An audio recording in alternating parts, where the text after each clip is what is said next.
Welcome back, everybody, to On the Edge of Shadow. We last left our adventurers, these investigators, these hunters, doggedly pursuing the sorcerer known as Endukaga. We left them in the crypt of Ghost Owl. Ukian, would you describe your character for us, please?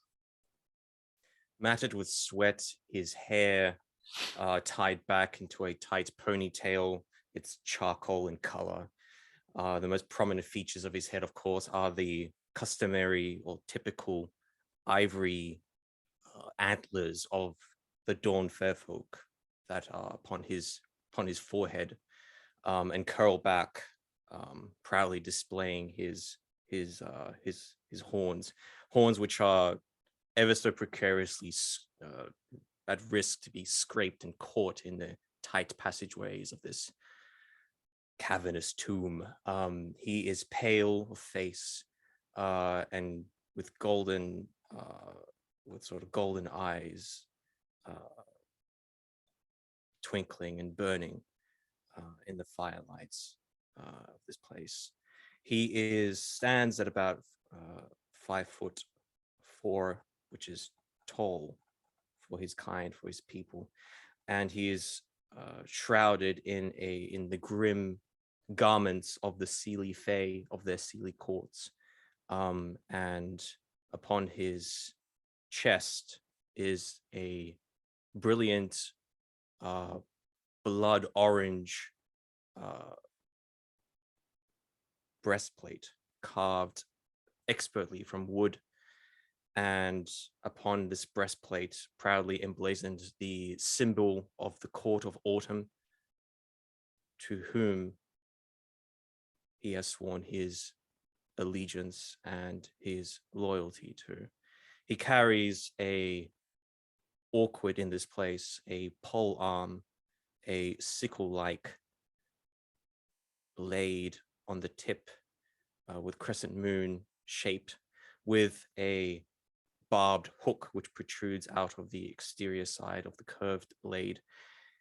He gingerly moves it before him, trying to rest on it as best he can, still dealing with that vicious injury he received of that arrow, and of the cuts that he received from the red devil primordials that they have chased into this tomb. He cautiously looks over the surroundings, unaccustomed to being in such dark holes and places. A creature of the woods now descending into the darkness under the mountain, as he turns and looks at his companion, Halthir. Take it away, my friend. Halthir stands a mere 9'3", short for an ogre of his size, or of his line, I should say. His father was much larger than him. He is dressed in very finely made clothing. Well, it was at one time. It has been torn by battle, stained by blood, and other horrid things that happens when large oaken things make contact with flesh. His eyes at the moment are a bit wide and sort of staring and darting about as he holds this tree-like club in his hand that's banded with bronze bands and spikes. It has definitely seen use by the bits and pieces that are still attached to it and the stains in the oak itself. His hair is long but matted now with the remains of some blood. His face, normally jovial, is sort of locked in a not quite a rictus of fear, but definitely the look of someone who is on edge. There's also just a hint of loss in those eyes. Maybe a yearning for a more innocent time, or possibly for the time before he had seen so many friends fall in such short time. And the darkness doesn't help him much. And the fact that he is in a tomb, where many ancients have been laid rest. Said ancients having been disturbed by his companions and those who have come before. He's heard tales of this place, and those tales, well, they pale in comparison to the reality. They were much more heroic, much more the kind of tales that a young lad would hear from his father, who would be boasting about his past adventures over a large mug of ale. The reality is much more grim and smells worse, as he thinks to himself. His nose sort of crinkles a bit as he keeps an eye on Ukian, who he's very worried about, having been laid low almost by these arrows of the foes and other wounds. And Beryl, who is just recently met, but he's still been taught we still lose someone else into these horrid places. And he goes back to scanning the darkness, jumping at every noise and such. His eye is passing over Beryl where he stands.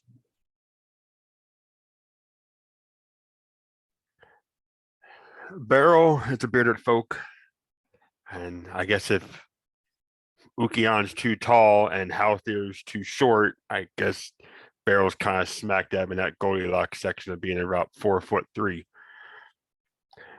His skin and hair is very ruddy. His hair is shot with red. When you see him in just the right light, it looks almost like his skin's on fire all the time. His clothes are full of singes, burn marks, scrapes and scratches, but it's all been repaired very well. But you can obviously tell it's a workman's outfit. On his hips, he carries his blacksmith hammer, resting against his bracers lie the fist weapons he uses, which essentially look like a pair of knuckles, just for giving himself added punch, so to speak. At the moment, he is in front of the sarcophagus of Ghost Owl. His eyes are closed, and he's actually in a moment of meditation and get himself in self-control again. The fight that occurred had him shook up a little bit. He's used to being in the dark, but not having it forced upon him, so to speak. And he's quite honestly kind of perturbed at the fact that the fight was taken away from him. In his eyes, it was kind of a coward's way out, but there was also goblins and these weird red skin things that he never seen before, and only very recently heard rumors that he thought weren't really rumors, or at least was told they weren't really rumors, and it's confusing to him. But he is just trying to get himself centered. Unfortunately, with Halthir and Ukion, he is of little help, seeing as how he probably can't sear a wound shut at the moment. And so he stands in silent contemplation, waiting to see what the next step is going to be and to see if they can finally rout these intruders upon this tomb.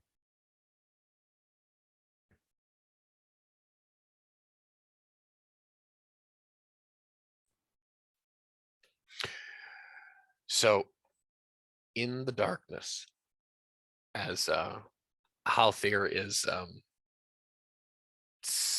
somewhat trembling from a lingering fear there is small points in this room what you would expect or assume that's what we on Earth would call poltergeist activity. Like some things flit around in the darkness, and that makes you start here and there. Ukion being a mystic and the only one of the party who has magical talent here, you can, with your subconscious mind, reach out, and you do sense there are many spirits inhabiting this room with you. Some not so pleasant, others indifferent to you, and some might enjoy the company of the living. But here you You're sitting in the dark, feeling the cool breeze from the crypt coming up from below. Beryl, as you make yourself centered, make me a meditation test here.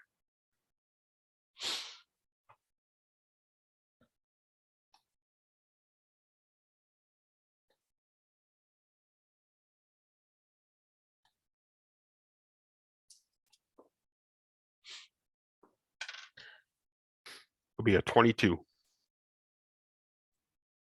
All right. Well, there's one presence that sticks out to you, more powerful than the rest. A learned, an erudite, enlightened entity. This apparition comes to you in the form of a youthful looking Nemersian. This Nemersian, it looks like a Nemersian tribesman, but he's taller, clearly is male. He's taller, leaner, with a taller nose, a more sculpted physique, and maybe more athlete and less hunter gatherer, so to speak. And he wears the robes of what would be, to your mind, as maybe a specific sect of the silent monolith worship. His robes are cut in a fashion where it looks like he is able to move more freely in his robes. Think of it more like the dark brown, heavy woolen garment of maybe like a Catholic friar, but less drape and more folded to him, with a sash belt, and tied up are his sleeves, revealing that he has lengths of reeds lashed to his forearms as well as his shins in some primitive form of armor. He looks similar as he is to the Nemersian tribesmen that you know of. He looks like a distant ancestor from a possible more civilized, more advanced era. There is an air of learnedness about him, and his kind of green black, almost olive black hair is tied back in a queue. This apparition almost shimmers into view some distance away from you and stands there looking upon you, intrigued but unable to say anything, as he is on the other side of the veil from you and you cannot speak. You do not have a necromancer companion for you to translate. Beryl, keep in mind, his eyes were actually closed before the apparition showed up, so he'd open his eyes, and upon feeling this presence, and he look at it, and he kind of looked back at his companion, see if they seen or heard anything, and he would look back to the Nemersian, and upon seeing the way the getup is, he would walk closer because he was actually intrigued by the state of the craftsmanship of the attire. And then once he saw it was kind of I guess, the demeanor of the man, he would kind of give a smile, and he actually give a quarter bow. Wouldn't take his eyes off of him, but he would give a bow of respect. So he figures that's kind of universal. He bows to you as an equal, but the next thing that that kind of strikes out as odd to you is he cracks his knuckles, and he kind of leans off on one foot, and he cracks his toes on the stone floor. on both feet. He actually will shift his weight from one foot to another and actually crack them on the floor. Halther, you do see an apparition of the same moving like this in the darkness. However, you don't necessarily see all of those details, but something clearly humanoid, slightly taller than Ukion is. So yeah, so Halter, if he sees this, then he's going to move sort of toward Beryl because he is on edge. He says, Beryl, be careful. There's something there. Barrow he'll kind of half turn toward Halther. Halther will just see a smirk start to come across Barrow's face. He says, I know. And Barrow will crack his knuckles in response. Okay. I have your back, my friend. If you need me, Halther starts sort of shuffles towards you as if maybe he's a bit confused, but he's also on edge. So My voice comes from behind. We are entering their home.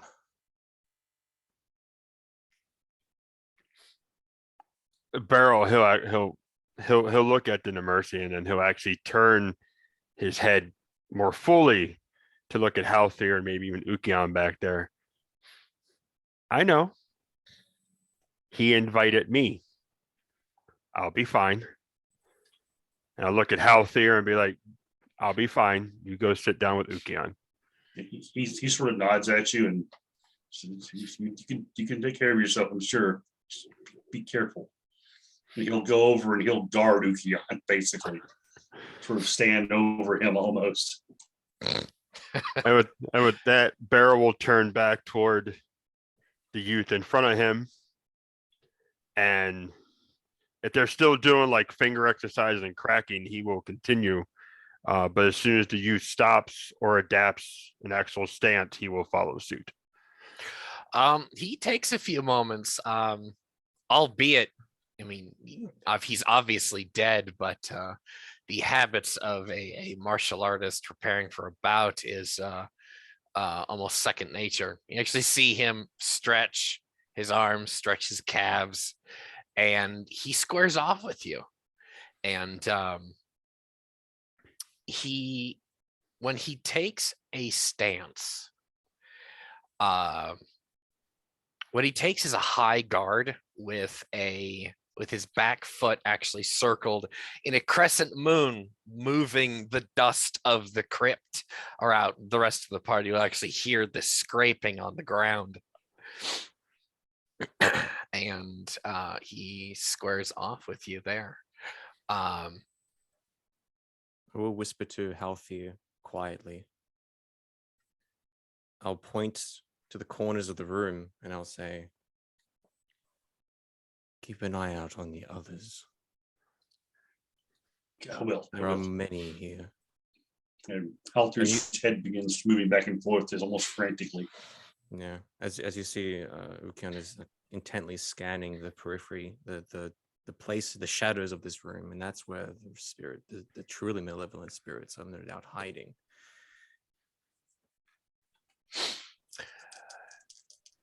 Yeah, you know what? Here, Jono, can I get an awareness test from you? And we'll see what your fey eyes see in the darkness.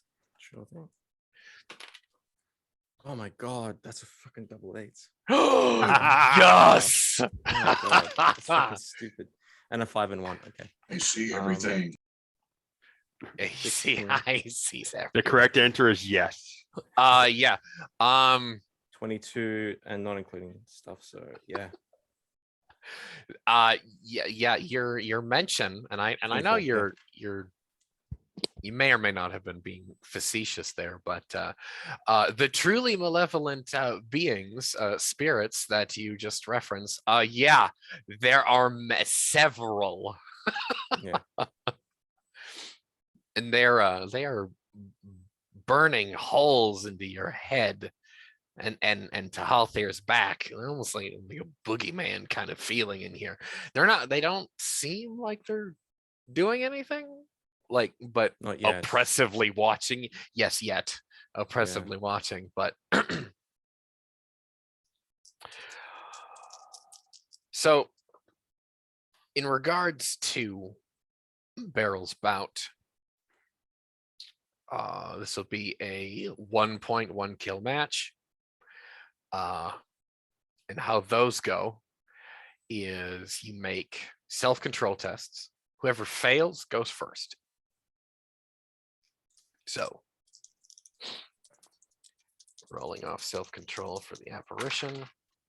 Oh, well done.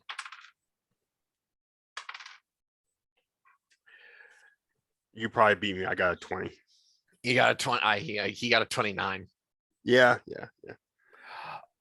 So you strike first, actually. Let's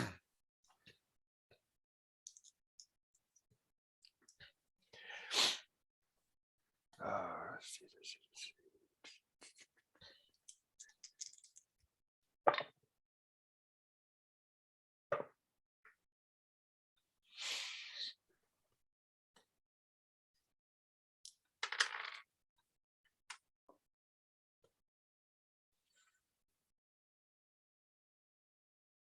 32. 32. 32. All right. You can describe how fantastically you miss.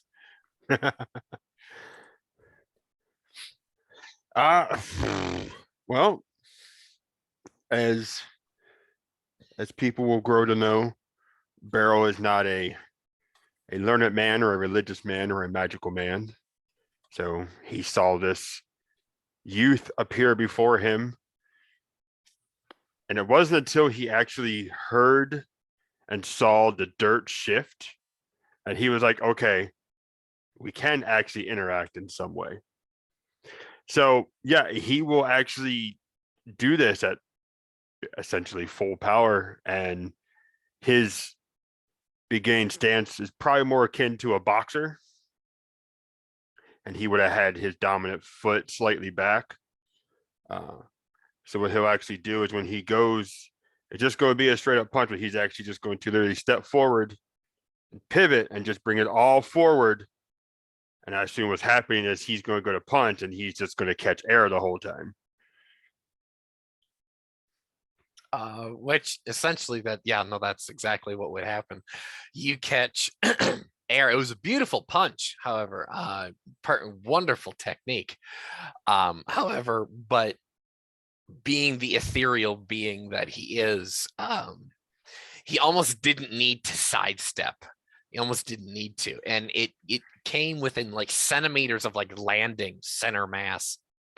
And from what the rest of us will see, and including the audience, he sidesteps in just such a way where his torso didn't necessarily move. His feet did, the torso didn't. But the next movement was this lightning fast, like Muay Thai elbow chop to the top of the head, which makes almost I wouldn't say hollow because Barrel's not stupid. I almost said hollow. No, it wouldn't be a hollow sound. It'd be A nice whack. A hard, resounding thwack that drops him to the dirt for, oh my God, 17 points of torpor damage, which Jesus. I believe. Oh, what is your conditioning? What's your conditioning bonus? I have 11 ranks, so I think what's that, 9? All right, so so torpor is your physique score 14 plus torpor, and that's how much damage you can take before passing out. Which I have what, 23 points then? Something like that. But yeah, no, that was conditioning rough. bonus. Yep. Okay. You can describe how that lands and where he lands, actually. That elbow chop to the top of the head. I'm actually gonna do another self-control check to see just how well he does handle this.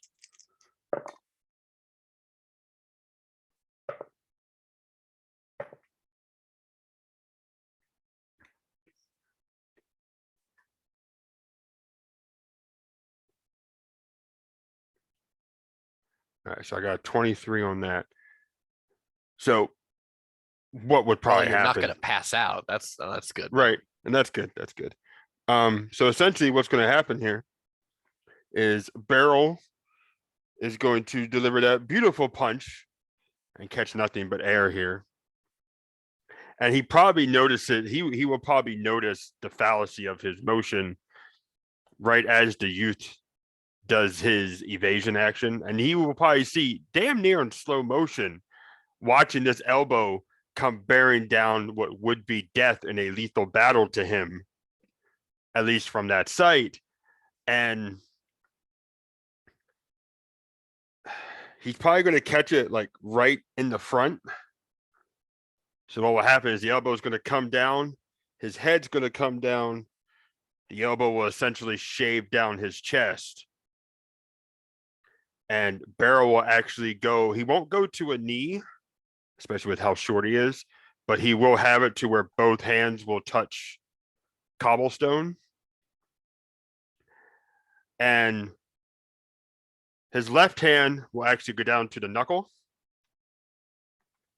His right hand will go down to the fingertip. It's essentially what it is. He took the hit and almost caught himself, but just not quite. And as he does this, he'll go down, damn near bent over. He'll be like that. And he'll shake his head once or twice.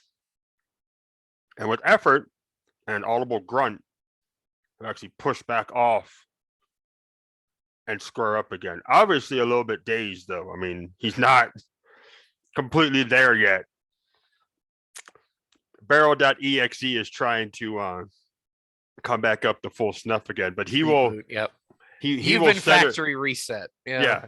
But he will definitely center up again and look at this youth with a couple shakes of his head. So the spirit smiles very widely at you, actually bows very low to you. The rest of you are actually going to see this as the fight is actually shifted to a place in the tomb where there's actually torchlight. And you see this apparition in its full detail. It's a full body apparition. And when the spirit completes its bow, he'll actually walk near you, walk past you, and in orientation to this fight here, this apparition actually walks through Halthir's leg.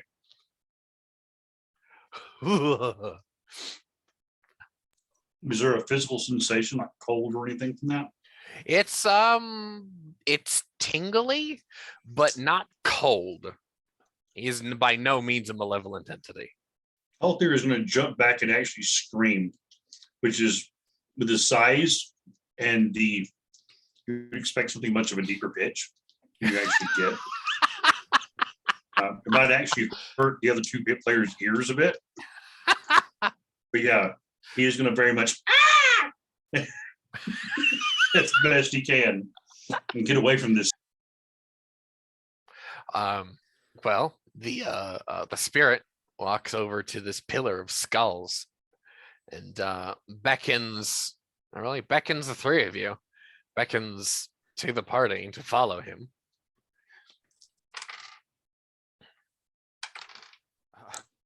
Barrel would have bowed when the youth bowed at him and relaxed, and would have went the turn to start following and would have probably seen this happen with Halthir. And without even being able to help himself, would have just chuckled at seeing the big ogre squeal like, a maid that saw a spider basically here.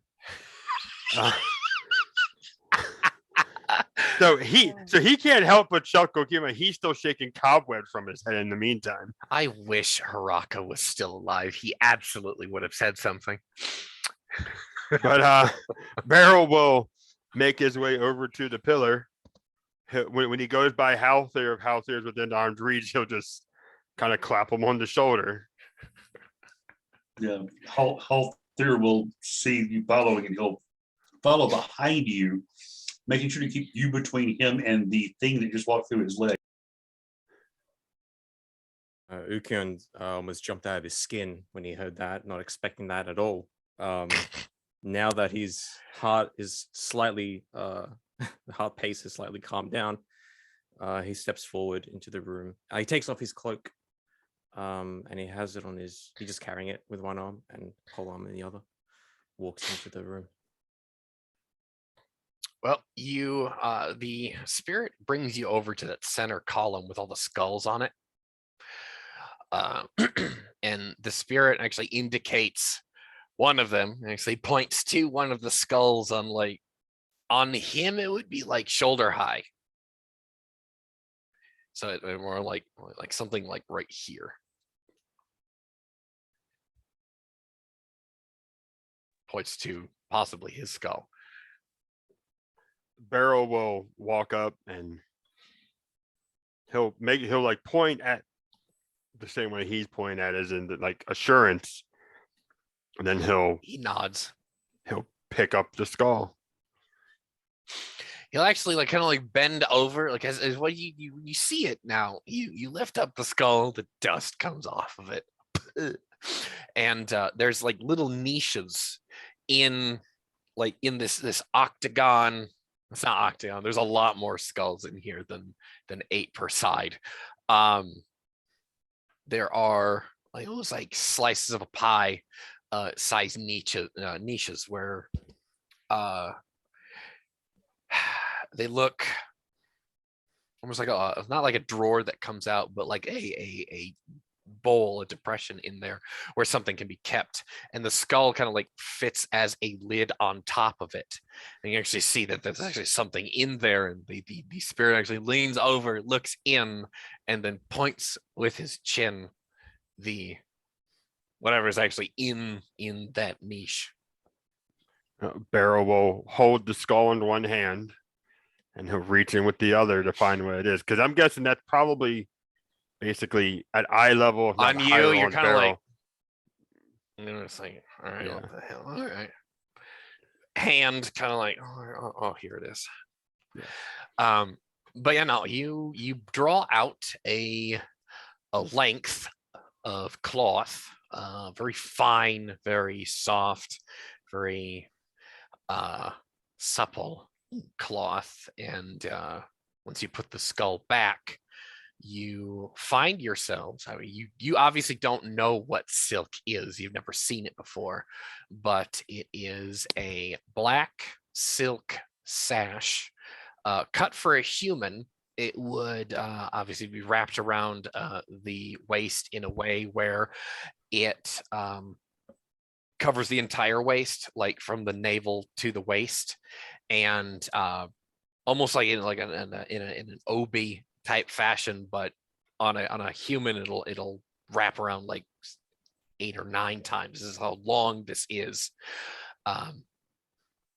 Embroidered with a peregrine at each end. It has 4 tassels on each of the corners, and between each tassel is a golden fringe. Once you actually have this out in your hands, the spirit then again bows very low to you and vanishes.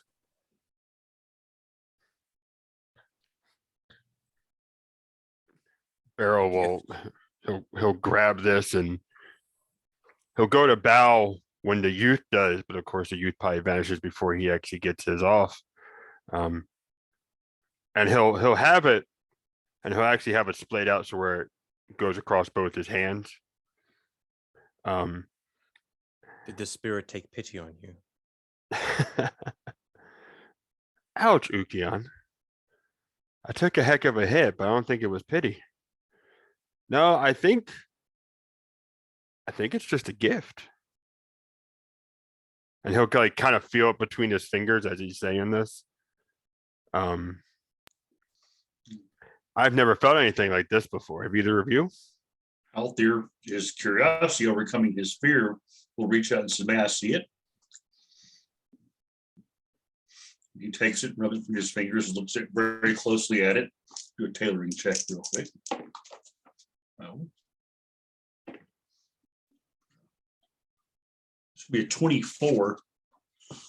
Has he ever encountered anything like this? No, silkworms are not indigenous to No. Arum, the main continent. So no, you've never seen this before. Okay. Yeah, he looks pretty closely at it. He says, I've never seen this type of thread before. Very fine, but just from what I understand of cloth, this is it's a very strong material. He hands it back to you. This is maybe it's something from the afterlife, some thread they have. It's beautiful. Perhaps you should wear it. Perhaps it is a charm, a talisman of some kind that can protect you. Beryl will start to wrap it around his waist. Probably a good 12, 13 times. On a smaller but wider frame, it instead of an obi, it kind of it looks more like a piratical sash than anything else. Because there's an excess amount of cloth on you, but you're able to tie the knot in the proper fashion over the left hip and let the tassels dangle, where you have the two gold peregrines there, which it looks like they are about to join their talons together when the knot is tied properly, and you see that there.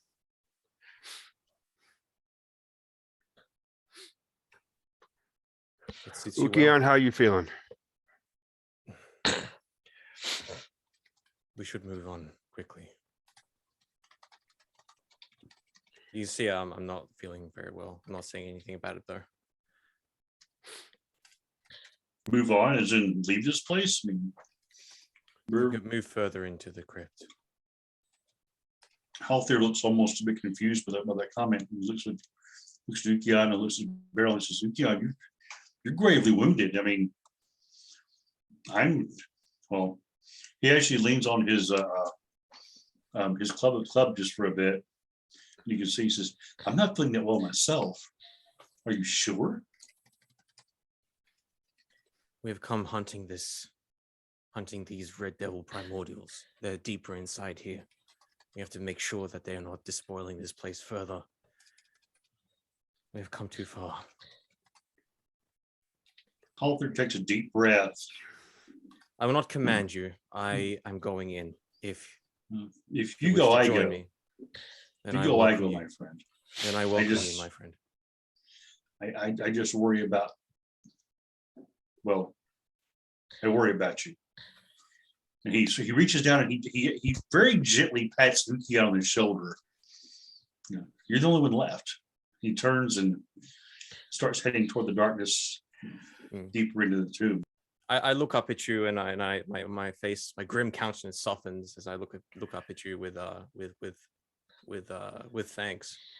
And as you put your giant hand on your shoulder, I also touch your forearm, and just like give it a pat, like it's okay, and then look at Beryl, and give you a steely nod, and I'll say, come, let's get further inside.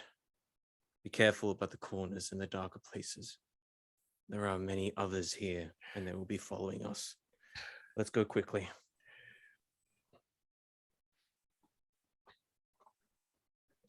Or we'll follow Ukion. These stone steps worn by the ages, Ukion, before I continue, am I correct in understanding that Ukion is leading? For the moment, yes. Okay. Yes. I will have a torch. Okay. And yeah, I will I will I'm not also a fan of have taken- other systems gaming terms, but marching order is Ukion, Halthir, Barrel. Yeah. Yeah. Is that Yeah. correct? And if Ukion actually stops quickly, he's probably going to get tripped over by out there who's really watching him. Well, you know, friends of that caliber are hard to come by. You are a blessing, Halthir. Absolutely. Ukion, you will see in the gloom, dispelled by your torch being held aloft, that these steps have been traveled often countless times, as we see the imprints of bare feet as well as sandaled or booted feet in the stones and the flags here. Debris is kind of chucked, actually pushed into the corners. These stairways veer left, veer right. Some tombs are open but relatively undisturbed. There's no signs of life here besides yourselves. You delve deeper down still into this, what this hillside was, skyside, but now you come across let's see, look at a wider antechamber, and two goblin corpses lay in just off to the side, one with its throat cut and the other with his arm completely shorn off at the shoulder. Seemingly the two remaining goblins that you had done battle with in the floors above. There is, without you needing to roll for it, faint beyond this doorways, faint conversing in an alien tongue. As soon as we see that or see any signs of life or conversing, we'll definitely quieten our steps, or I will quieten my step and put a hand motion to hush and to be quiet, as we'll enter into the antechamber. I will definitely move towards the goblins, and try and inspect to see if they're fresh corpses. Oh, recently. The Very blood recent, is okay. still warm. Right. Okay. Possibly I'll- in the last 20 minutes. Yeah. And so then I will turn and just point with the polearm towards the other side of the room where we hear the voices coming from, the commotion. Well, out there, as soon as you point toward the doorway, the commotion, he looks at Beryl, looks at Ukion and sort of nods, and he is going to basically shoulder through the door. If it opens, it opens that way. Yeah, no, it's slightly ajar. You do see that it's got torchlight peeking through that slight open crack. But if you're gonna throw open the door, He's gonna just go right through, because he's already screaming like a bat's mating call earlier. They probably know he's coming. So no, the element of stealth and surprise is gone. You throw yourself through that doorway and you find yourself in what seems to be a shrine, a wider room. However, it's still a tomb. It's still cramped, but slightly larger than the others here. And on a rostrum is a stone table with a war sword of orichalcum. A skylight from the ceiling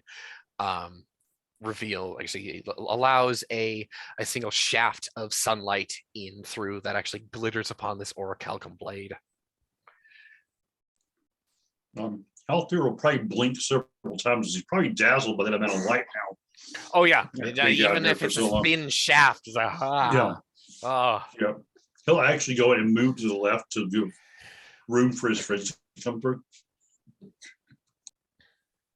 Yeah, enter into the room and scan and see if there's anyone in here. Well, there's 4 individuals on the other side of the room.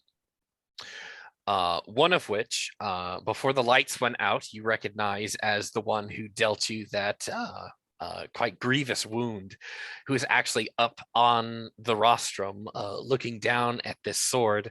He's not reaching for it. He actually just looks like he is admiring it. The entity's helmet is off, this particular one, revealing his thick mane of wispy blue-black hair. His hair is flecked with points of silver along each strand, giving his hair almost a resemblance of a starry night sky. And his hair is tied up in kind of like a low kind of a low man bun, kind of like so he can get that helmet on that he was actually wearing before, which the helmet is actually on the stone table next to him. His skin, just like the other two primordials in the room, is as deep and red as wine. Their eyes are kind of a silvery pastel gray, almost like the silver gray of moonlight. And starting from their high brow, going all the way around their entire crown, is a ring of golden horns that peeks through their hair in some places, but in the front reveals it's almost like a ring, a halo of horns that sticks out and straight up. The fourth figure is the pale-skinned cannibal sorceress that you saw earlier, with her partially shaved head and heavily tattooed flanks and limbs here. She looks very beautiful if her teeth weren't filed and she wasn't like crazy eyes. But one of them, the two primordials that are slightly lower on the rostrum, turn and say, the one on the left, wielding a war mace, says something in an ancient, an alien language, which, as the one on the die is kind of grunts in an affirmative, and all three of them fully turn to look at you. And the primordial on the right, wielding a broadsword and a shield, actually takes his helmet off and then kind of like hangs it on the corner of his shield there,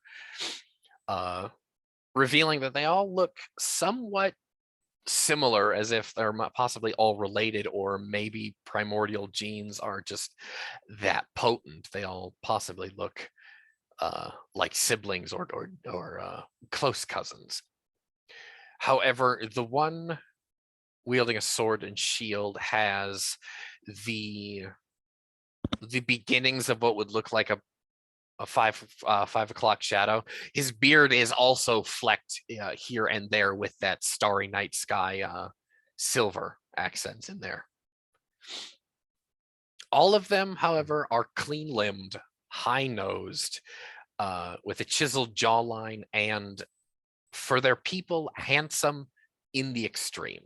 The three of them are males. The only female is the sorceress.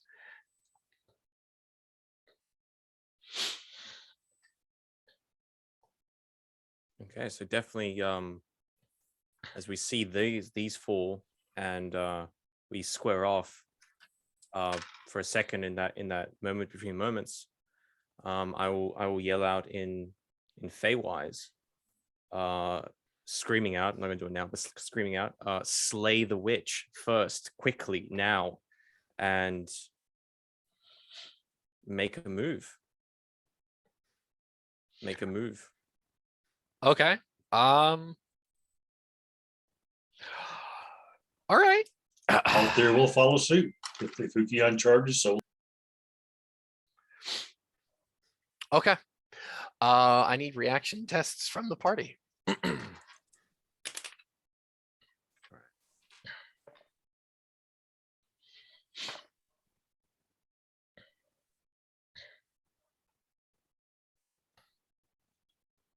Yeah, go ahead and put them in chat. I will get this encounter ready for you.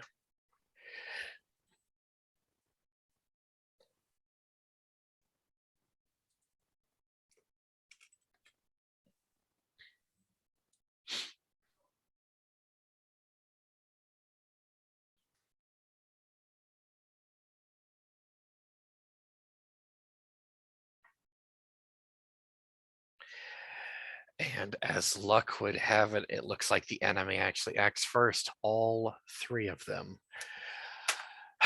All right, well, the one on the rostrum, if anyone was actually looking, actually, you know what?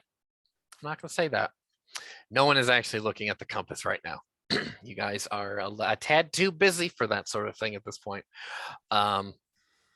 What he will do is he will growl something to the sorceress, and he'll actually take something out from one of his like from underneath of his voluminous black cloak, and he toss something to her in almost like this fluid motion. She catches it, turns, and then she vanishes in a shadow behind a pillar. And that is his action. Now, the primordial, who is wielding a war mace, actually is the one who is standing mostly before Halther at this point. Halther, you see in the torchlight that he has emblazoned on his ebon breastplate a holy symbol that, to look upon it, makes you very, very uncomfortable. It's a skeletal hand. Okay. It has 5 fingers, actually 4 fingers and a thumb, but it has 6 rings throughout these 5 hands. And on each of these rings is a different gemstone. Really pretty, but really creepy. Oh yeah, no, something about it. I mean, you're not the most religious man, most pious man in the world. You have your gods that you pay homage to. Something about this is an uncanny valley wrongness. Gotcha. And it's not necessarily to the point where it's almost like a fear mechanic for you. We'll get to that shortly, but it's creeping there on you as he starts to like walk forward to meet you. Okay. This priest charges forward with his war mace, and clearly someone who is athletic and possibly a professional soldier kind of like bobs in with this heavy weapon and comes around like up around and means to attack your ankle, actually, with this this two-handed weapon here, and he's going to strike you for a 37. Halther got a 22 on his defense. Ow. So Okay. best I can do. All right. This might suck. Okay. We have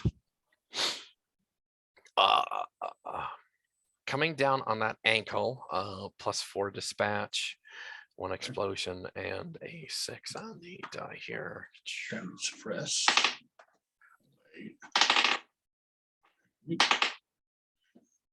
18 points of damage. Damage suppress did it. 19. No, 20. 20 damage suppress. So Okay. took it on the armor. All right. Well, I need he you to make a exploded durability twice. test then. Okay. Axis bronze. That's 1d8 or 2d8. That is 1d8. Okay. 6, 7. And then bronze has no modifier, right? So it's just a straight Yeah, roll. bronze has no modifier. Yeah, so It's 7. not goblin worked, otherwise it would be. No. 7. 7. All right.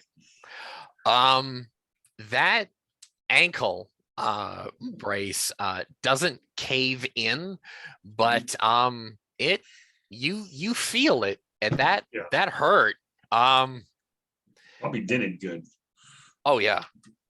And with, I mean, I was about to say, I mean, your knowledge of a tailor, you're not a blacksmith. You wouldn't know what. I wouldn't Never mind. know. Okay, never mind. Sorry, I was trying to help out. I know. I appreciate it. Yeah. It's just wow. Suffice it to say, your armor can't take much of that. Gotcha. All right. The shrine warrior on the other side, the right hand side, will actually step forward and attempt to attack Ukion with a 39. Jesus, all right. Defense. It's an 8 and a 4. I need another 8 and a 5. You need another 8. Did I get And another then 8? some. But I did get I got a 17 plus.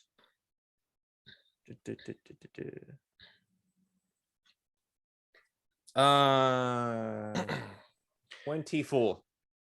So do the calculations of the dispatch and everything. Yeah, that's full dispatch at that point. And he gives you a whopping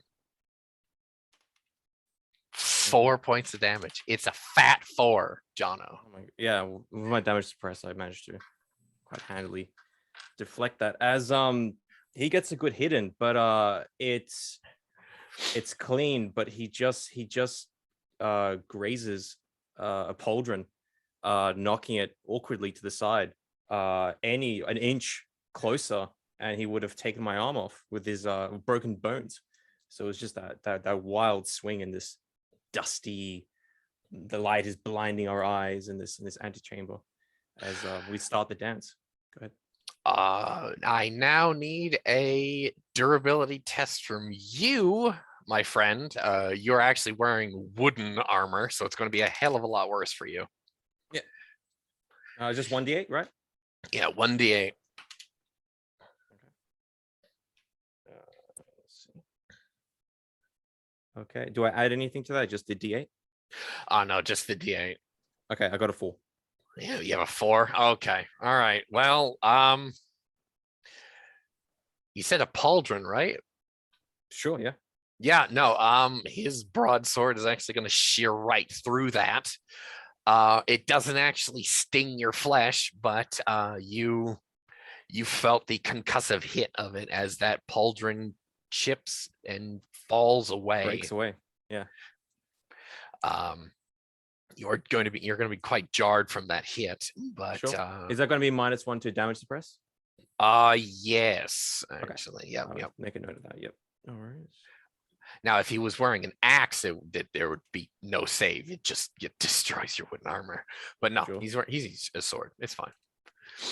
Okay. Now, the last enemy on the rostrum. Oh, for God's sake, come on now. He has a longbow, actually, is what he's going to attack Beryl with. For a 27 from across the room, from the rostrum, from on high. Thwack. I thought his action was tossing the thing to the witch.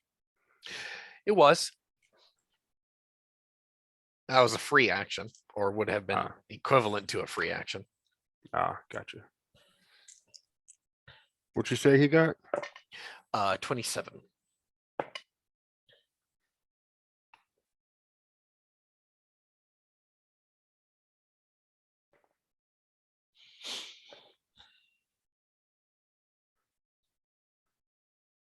$43.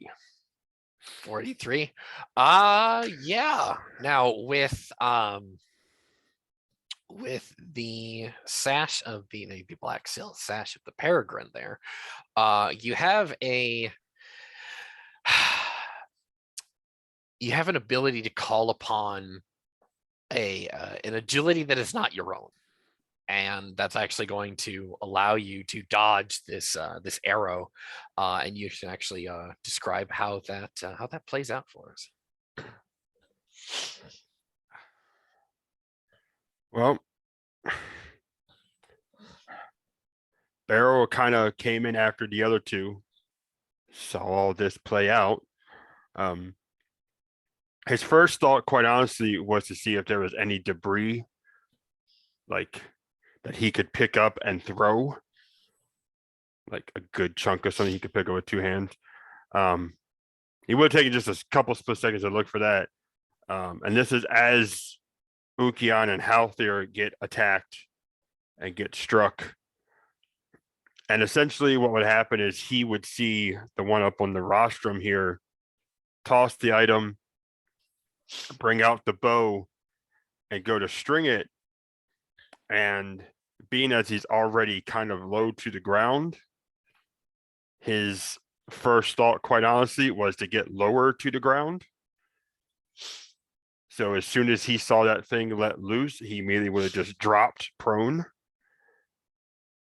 And if that meant that the belt kicking in would have basically given him the eagle eye to actually see this arrow coming down, so he knew when to drop, that's how that would basically play out. Okay. And with that arrow whizzing by you and getting buried a few inches into the wooden door frame just above you, it is your turn to act, my friend.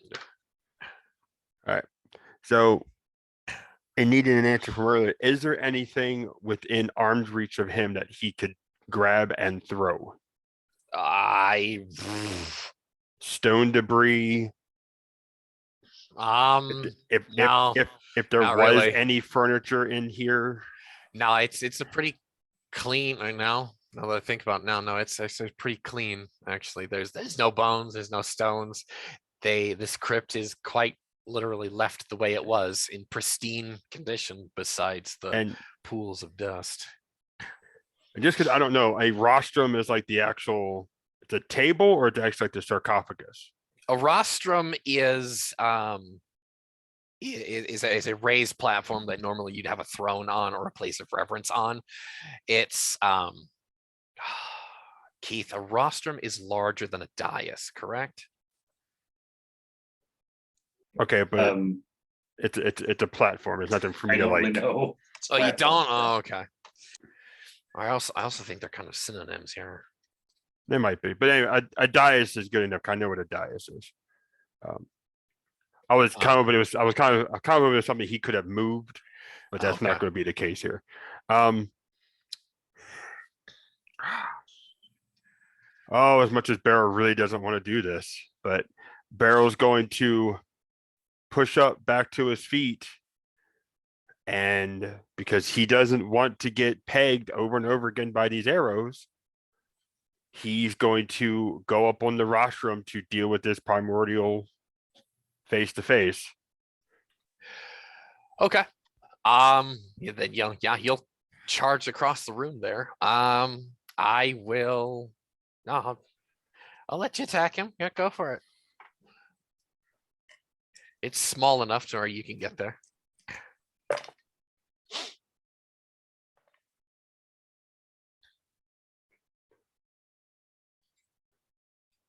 31. Whoa. As he is was not necessarily as prepared as he possibly deemed he may be, armed with a bow, and in now in close quarters combat, you're actually going to land a hit there. He actually got a 24. It's 3 dispatch, I think.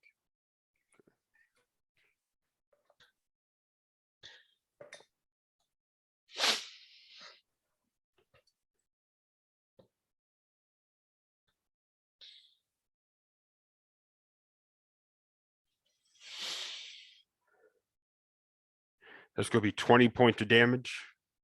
Ooh, all right. Is that all total, or are you making I- multiple attacks? I imagine between getting up from prone and running up, he's probably only getting the one attack regardless. Okay. So You said 20 points of damage. 20 points of damage. All right. None of that makes it through. Yeah, I kind of figured. And to make a beautiful clang though. Oh yeah, no, it's gonna make a really pretty clang.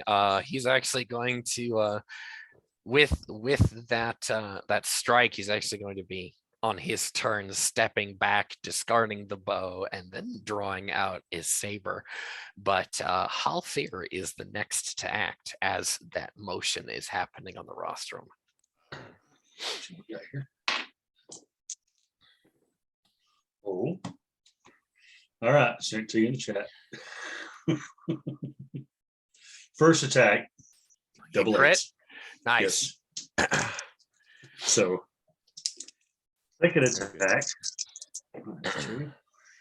is going to be a big old, let's see, 15 on the second attack. A big ol' 16, 15. 16, 15, 15. Yeah. Excuse cow, damn it. Final one. Okay. Okay. Final one is going to be a 22. Well, the crit gets through. That's about it. Okay. Yeah, well, damage to the crit. Well, that is an 8 on the crit table. All right. Total of 12 points of damage to it for it. And 8 on the crit table. So he's probably, I think 8 is just like Yeah, double really? the damage. Yeah, victim takes vitality damage as normal, but has moderate bleeding. That's the lamest one. Yeah, well, he took 12 damage to his vitality, so. Well, That's also why the crit table, you actually want to roll low on the crit table when it's in Yeah. your favor. Hey, crits are crits. It's random, randomness of the dice. So. but he also has a 9 damage suppress too. So yeah, Yeah, even if that crit doesn't get through. Yeah. But I thought crits- damage suppressed didn't count on crits. Oh, that's right. I keep forgetting that. All right. 12 points of damage. All right. I heard it a little bit. Okay. All right. That And that is- tickles. Mhm. Yeah, you know what? You can describe how that goes in. You can So go for it. what'll happen is as he comes charging forward with this guy, the guy basically cracked him on the ankle effectively. As he's leaning down to do that, he literally Halford comes up with his club, notices he doesn't have a lot of room, so he comes down with the base of the club and actually strikes the guy between the shoulders, driving him down toward the ground a bit, give him a nice big bruise. And that's why it didn't do more than just a bit of Right. moderate damage. The If next that was two a proper blows, crit, it would have shattered his spine. yeah, the next two blows basically land. He's able to parry them with his shields, I suppose. But yeah, Halthier does his best on those. He's a bit dismayed that first shot didn't do more than. Keep in mind, those of you who are using long weapons indoors, you're going to be taking a -4 to your attacks. And now we go to Ukion. That's a good question. How big Ukion, is this help room? us. How big is this one? The room? It's not large. It's a shrine. It's a cramped shrine. Okay. All right. Yep. Doing attacks against the guy in front of me with the sword. Yep. The rolls first. Oh man, that's a double ones. What? Yep. No. Yeah, it is. Double ones, man. Don't be silly. No, seriously, double ones. You rolled. I think So double ones. No, double ones. So does that mean like that's the end of my turn? Or is that you can roll a d8 okay? on the I'll just finish. table. All right, I'll just finish the other attacks. Go for it. And what else is going on? So second one was a 7 and 8. Nice. 18 on the second one for dice, and then 9 for the okay. So I got the dice. So yep, 1d8. You have 1d8. That's a 6. That's on a the 6. crit. Oh, all right. Poor grip. Slaked with blood, the hilt of your sword or the haft of your weapon becomes hard to grip, and the last stroke may have succeeded but dealt your opponent no injury. However, the strike in your left hand is wow, okay. However, the strike left your hand empty of its weapon. So yeah, you drop it. No. It goes clattering to the You may ground. Describe that for us, actually. Yeah, it flies across. It flies across the room, sort of like oh, it's a cramped room, so it just hits up against the ceiling, and then falls awkwardly in place. So that was so how does the system work? So I've got 3 attacks. That happened on the first attack. So do I have another? That basically, yeah, that'll basically end your turn. Okay. Yeah, that's it. That's my turn. Because you would have lost. You would have lost. Thematically, you would have lost your weapon in your first attack. You couldn't be able to make the other 2. Yeah. Okay. Okay. Actually, really good question. That's never come up before, Keith. But yeah, no. I think in that case it would be the end of turn, because when you lose your weapon like that, you're going to be off balance. Right. Yeah, I that think makes the sense. other crit fails would just be up on a case by case basis. Yeah. Oh, okay. I think so then. Yep. No, I agree. Now, whom up on the rostrum with Barrel makes an attack with his saber. He tears the thing, sweeps it out of its scabbard, and with an attack probably at your forehead, as he's taller than you, this would be probably at somebody's gut, but this would be across the forehead. An attack of 29.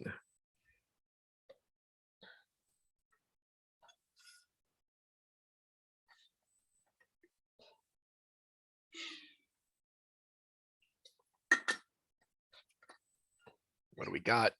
What do we got? What do we got? It's gonna hurt. I got a 30. Ah! So what happens is actually whizzes over your head as you duck. Yeah, that low center of gravity and being short has its good qualities. Halthier, looking at Halthier. I mean, Barrel, if he had hair, he probably lost some of it just then. Just for the sake of thematics, you don't have an eyebrow anymore. Yeah, right. Okay, that one was up like super high anyway. I need to trim it down. It's okay. Yeah, you're cocking an eyebrow. You're very like, why is he this way? Yeah, no. Moving on to Halthir's combatant. He is going to recover from that strike you dealt him in his between his shoulder blades with a fat 32. Real fat. It's got 3 C's. It's so thick.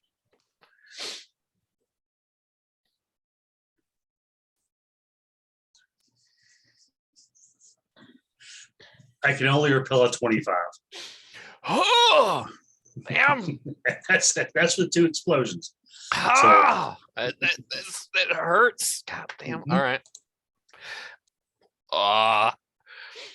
Well, his damage wasn't that great. 16. I repelled 14 of it, so I get to take 2 of it. Well, with that, he's actually probably like bent over on the other side and actually striking your ankle, but he'll actually come up, and he actually took that on his back. He'll actually come up and then probably turn it around and then put that mace. You're tall, so your groin. Okay. Ooh. Oh, It's a large target, and it's right there. Thank you very much for that praise, but oh. 2 points of damage. Wham! Correct. Okay, so I'm rolling a new character up because that hurt. Halfir is stunned for 3d8 rounds. And he's crying. Maximized. Oh. And I'd say he took it on the thigh on the inner, like moved just a bit. That's why he only took 2 points of damage. Yeah. Well, yeah. A All right. close call. Close call. How about all right? So I can't believe we're talking about this ogre package Mhm. and like the crease of Mhm. that where the thigh meets the pelvis. Yeah. Okay. Ow. Yes. The soft Still hurts. Still Ow. stings. yeah. No, so it probably skips Biki- off of that Yeah. The bikini your line. pelvic bone. Yeah, Yeah, the yes, there you bikini go. line. Thank you. Exactly. That's the fucking term. Thank you, Jonathan. Thank you. Thank you. But Yes. ow anyway. Yeah, you don't have plates there. I think that would be male or a Gambison. But anyway, yeah, no, 2 points of damage. You can describe how that how you react to that, but hot Yeah, shit damn. Yes, that mace comes swinging up, and as Altair looks down, it almost goes to slow motion for him. As it gets closer and closer, that very, very sensitive area, he's able to literally shift just a bit to not take it the way he thinks he's going to take it. He catches that bikini line, still causing a nice grunt of pain, but not the horrible squeal that would have occurred had it actually landed properly. One that would have made the earlier one of fear sound almost like a very baritone and manly by comparison. All right. Moving on to Ukion's combatant. He's gonna come at you with, oh my goodness gracious, a fat 22, Jono. All right, let's see what I can do. It's a dummy thick. Yeah, 22. roll well. Why? Okay. Dice don't like me today. Oh, 4 in dice. Let's see. Yeah, 11. Only an 11? 11. 1. Oh, damn it. All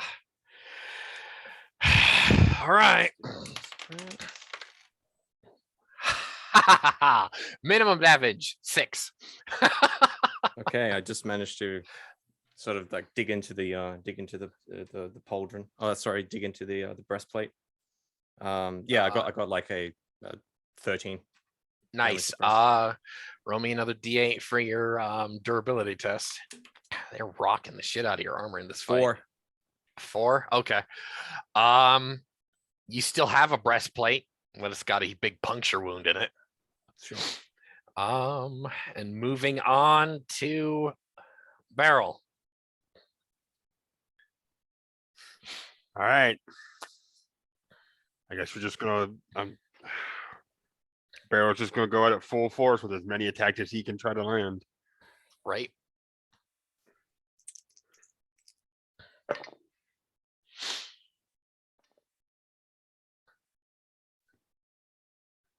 $30 on the first one. All right. That will actually get through. He rolls an 8 and a 1.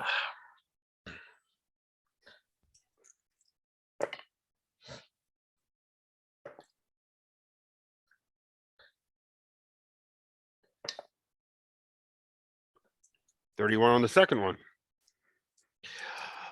That one will also land. He has a 22.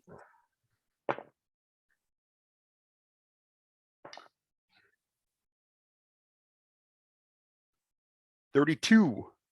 32. I think I just get 3 attacks. I have 11 grades. Yeah, you get 3. No. Well, the last should one's be. not getting through with a 46. Okay. Actually, isn't it be 3 attacks with my main and 1 with my offhand, wouldn't it? At 11 grades? You're using 2 weapons, right? Yeah, I'm using my fist. As in both hands. Yes. Yes, that is 1 additional attack because it's technically 2 weapons. Right. Okay.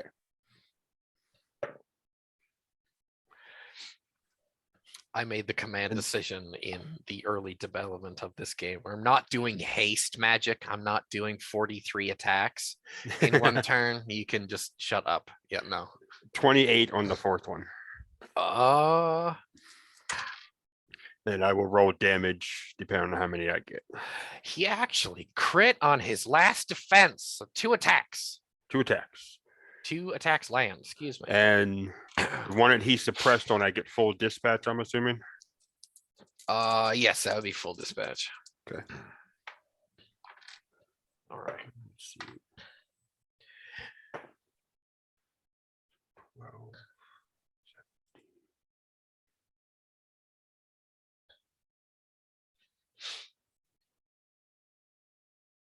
That's 28 points on the first one.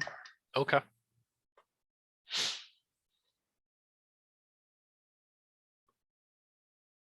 And 23 on the second one.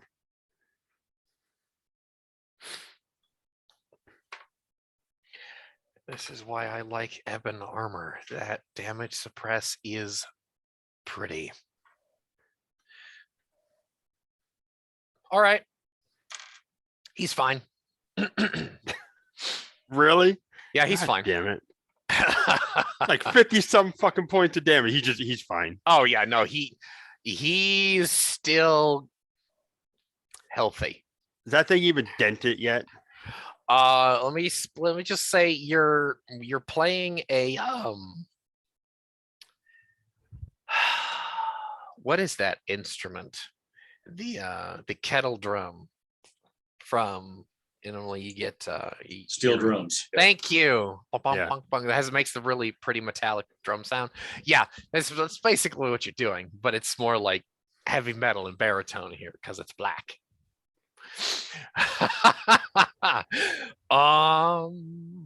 Barrel. Hey, out there. Help! Halthier with this guy below him, he's just gonna basically start waiting to be well, this guy and see if he can't maybe either. I don't know. Can he like pin him against the wall or something possibly? Is that something he could possibly do or no? You wanna pick him up and put him against the wall? I'm thinking of, I've got bloodletter basically in both hands. I'm thinking about just like using it as a bar, just slam up against the wall possibly. Well, that's it's still technically a melee attack, so Yeah. Okay, I'll you can attempt. try. I'll attempt it. Give it a try. Give it a try.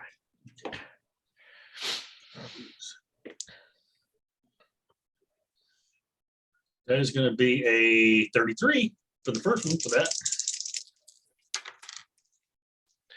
And he crit on his defense as well. Okay, so he got out the way. Oh well. Next was just going to be a. Just going to do because a minus. It's just going to be a 12 for the second one. Not very good at all. That's not getting through. Yeah, no. And the third attack, Third attack. please do something. Please hurt him grievously. That's a 30. That could be potentially grievous. Oh. Ah. No. No, you beat him by 2 points. I actually get a little source of damage. Yay! Ah. But he's probably going to suppress it. We'll see.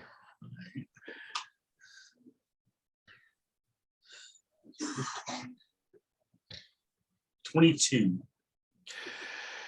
22. Oh. Ah, damn. Actually, he did not suppress all of it. He said 22 points of damage. 22, yes. Okay. Okay. That was a moderate hit. Okay. We will say thematically that one of your spikes finds a gap in his armor Okay. and punctures through, and you see the black blood of a primordial seeping through that wound. Gotcha. Okay. In this duel, first blood goes to Halthier. Halthier, hey Ukion, help. Right. Well, I do have a hand axe. and I will start using that as that's more appropriate weapon to use indoors. Get him. So Yeah. I'll make my attacks. Let's go. Okay. What's the axe made out of? Copper? Oh yeah. Roll extremely well. Sure. Well, it's not up to me. It's up to the dice. Well, first one okay. is a. I'm sorry. First one is a 6. Second one not great. 13 only, and then 20 on the last one. The last one. Actually, no, 18 on the last one because each time you attack, you -1. So the last one is actually 18. Okay. Roll damage on the last one. Yeah, you and with one suppress, one dispatch. Okay. Let's go. Okay.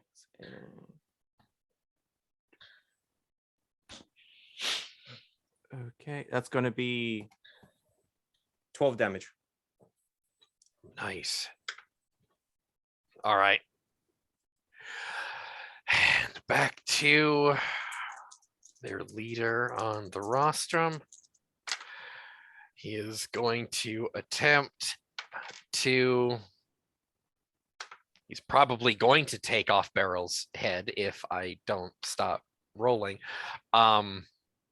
Goddamn, 47. Jesus. Son of a bitch absorbs 70 points of damage and hits at me with a 47. I know, and they're not even wearing magical armor, so this damage suppress and the what? Yeah, no. I got a we gotta 40. talk about equipment later. A what? I got a 40. A 40. All right, that's 2 dispatch. Oh, god damn it.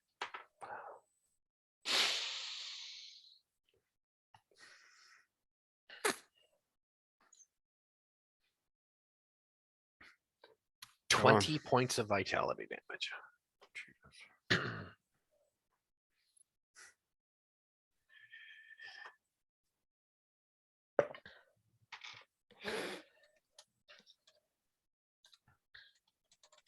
I rolled a 1 on my damage suppress. Yep.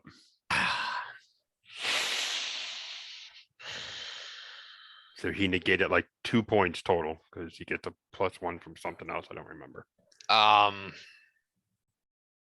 Okay. So 18 points of that gets through, right? Yes, Okay. that's how that is. Are you at your base vitality? I am at 20 out of 38. 20 of okay. All right. Ow.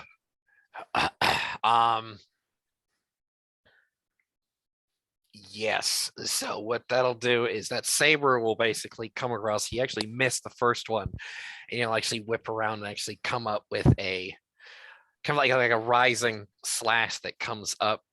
Doesn't actually cut your sash, but it rips open a gash, which in your torso, which is going to leave a hell of a scar should you survive. And Good for eye. added insult to injury and pain, splits your left nipple in 2. He wanted to get that pierced anyway. It's okay.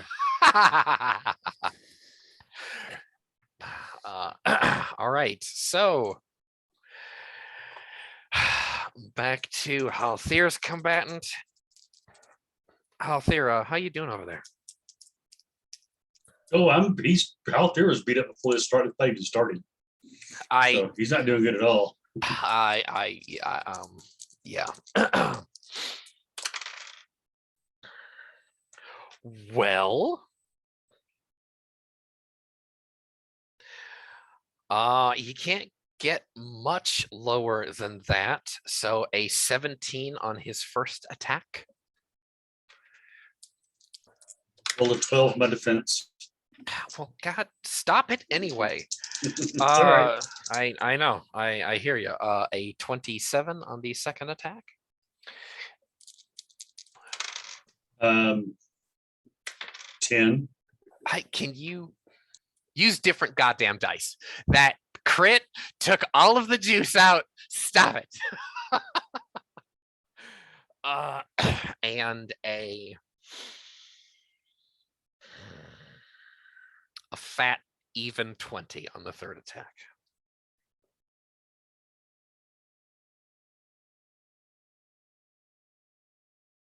I'll roll these dice before I pull up the next one here. Please do. Please. Oh, that's an 8. Yeah. Stop him.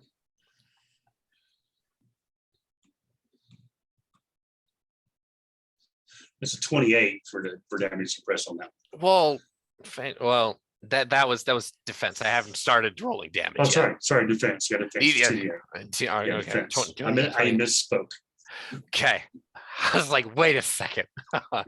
Okay. No damage suppressed. No, it's All right. The first attack's damage is a 14. And the second is suppress the first one. All right.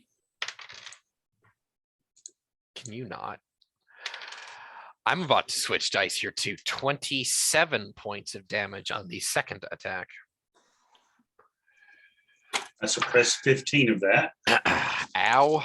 That's another, it's 13. All right, where are you? 3.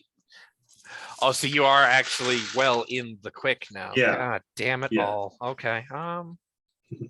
Yeah, he's looking bad. So all right. at this point, he probably hit him a couple of times in the tender bits, and he's falling back at this point. You're quite tall. I mean, he can only reach so much on you. Bearded folk and ogres have specialized tactics for fighting giants, and it's all hitting them in the sack. With that, that's going to end his attack. Oh, John, I just saw that. Oh, that was for the damage from last thing. So it was 14 damage, not 12, in case it matters. It does absolutely matter in this case. Okay. Yes, thank you. I will adjust that right now. Thank you, Jono. Oh, good. That's slick of you. No, I forgot the dispatch. Now we go back to Ukion, actually. Save us. Help us.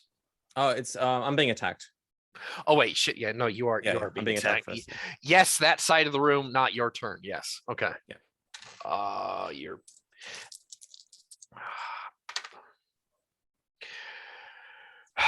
Oh my god, that's a double 8 from defense. Oh, yes. Well, it was a 28 on his attack. It's still not getting through. Yes. Get him. The second attack is again gonna be a 17. And I rolled double ones on second defense. God, stop it. Yeah, so that's it. All right, and the third attack. God, can you? Oh, double ones on second, and the second one as well after that. Change your goddamn dice, mate. No, I can't. Do you not have any more D8s?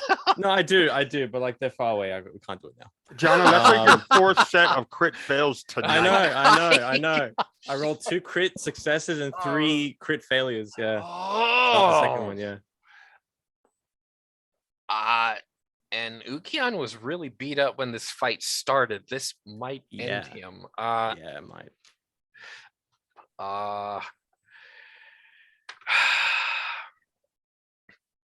Well, so damage on the, okay, so you block the first, second, and third actually land. Oh, okay, so second attack's damage is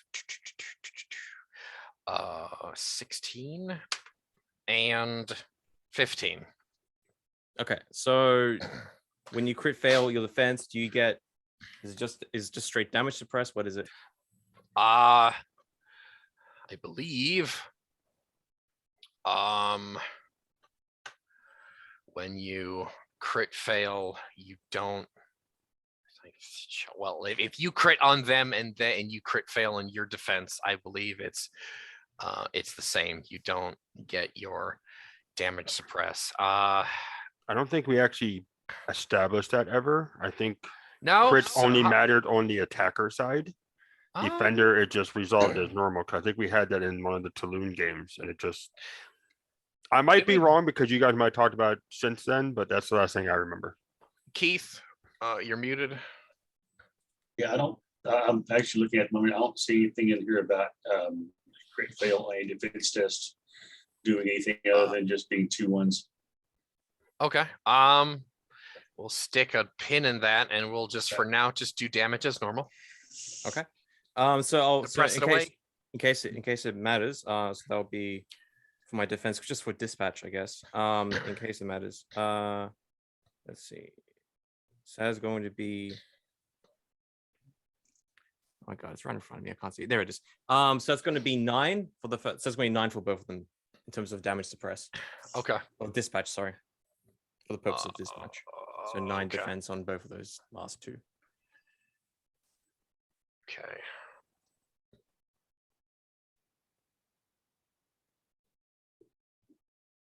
So all told, you're taking 13 points of vitality this round. Okay, and so after that, so that's the okay. So what are the separate numbers? This is important. So what are the separate numbers? So I rolled 2 defenses, and they both were a total of 9. And so 2 defense tests that equal 9. No. Or yes, yeah, that's right. Yeah, like both of them are 9. Well, So when okay. so the second attack, what was the attack total? His attack. A 15. He had a 15. attack of 15. Yes. Okay. So he gets 3. And then the second, and then the third attack. So the first. 15, Oh, excuse me. and then Here, his third attack? you crit on your defense. I didn't roll damage for that one. The second attack was a 16. The third attack was a 15. So a 16 and a 15. Excuse me. Right. So okay, yeah, so that's gonna be that. So for damage suppress, so that'll be 7 difference for the first one and a 6 difference for the second one, just in terms of dispatch. Sorry. Okay. And now we do damage. Oh, all right. Damn. So I will roll. I guess I'll roll my damage suppress. Oh my god! Stop.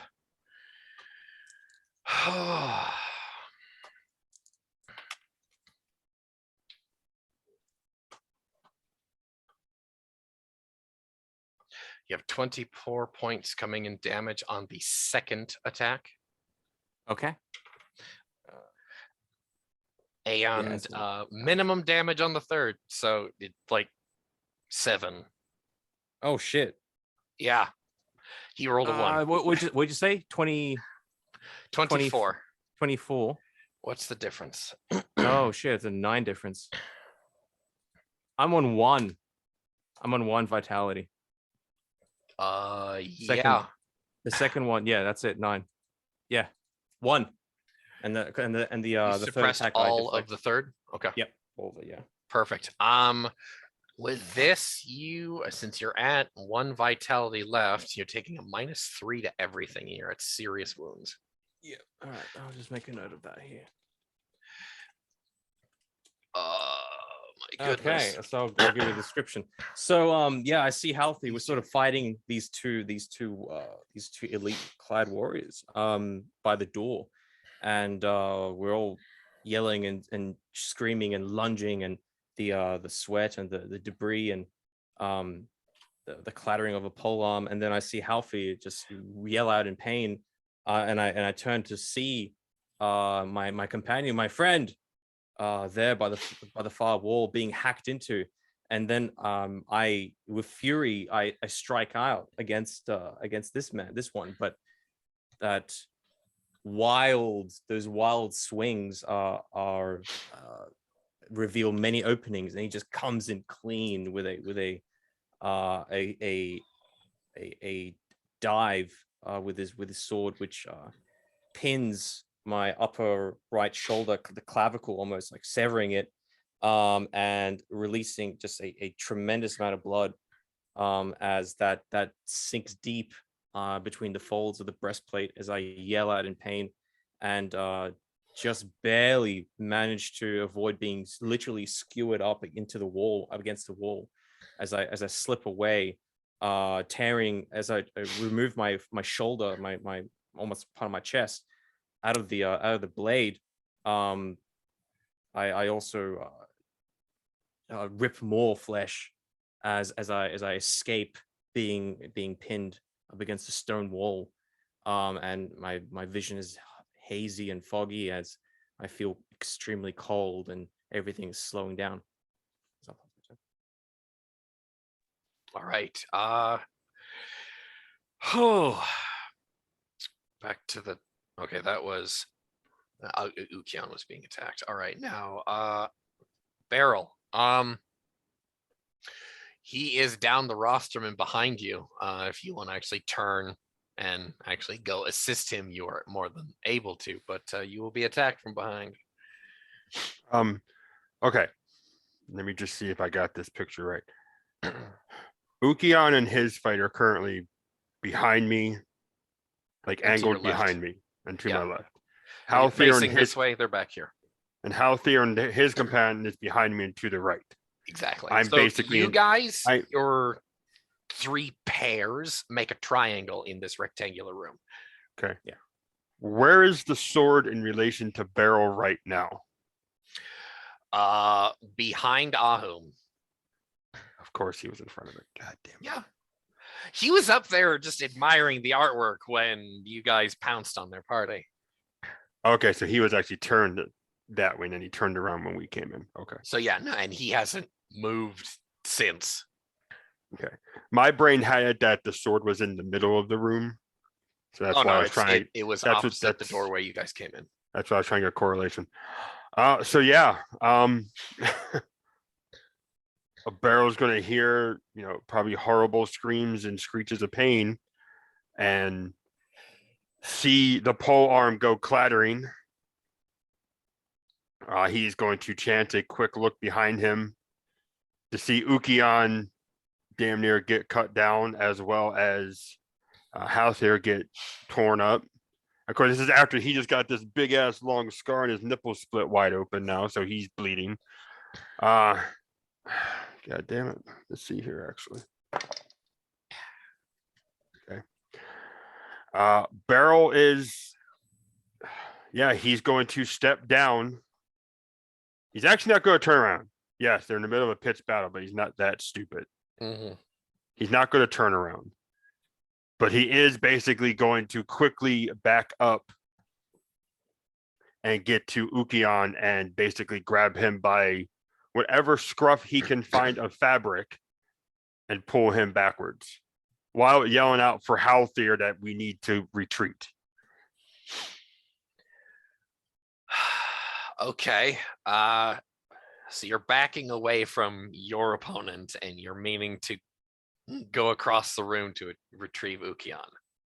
Yeah, I'm basically trying to get to him to retrieve him. Yes. If I can get there, fine. If not, well, it's just I'm moving in that direction. All right. As you're backing away, he's going. Ahum is going to attack you with a 27.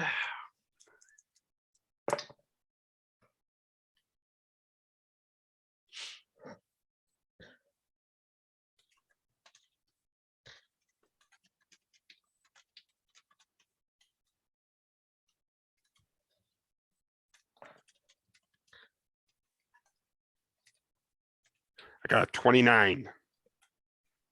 All right. You are able to at least safely avoid that strike, make it across the room, and because you're actually entering another threatened area, going to take another one. because these guys are not amateurs. And on that attack, it's a 40 from God the damn it. warrior.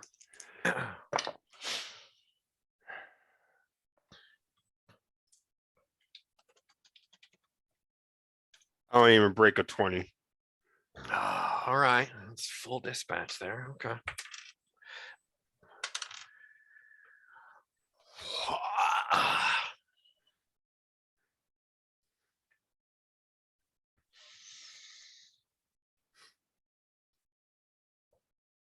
"24 points of vitality damage." God damn it.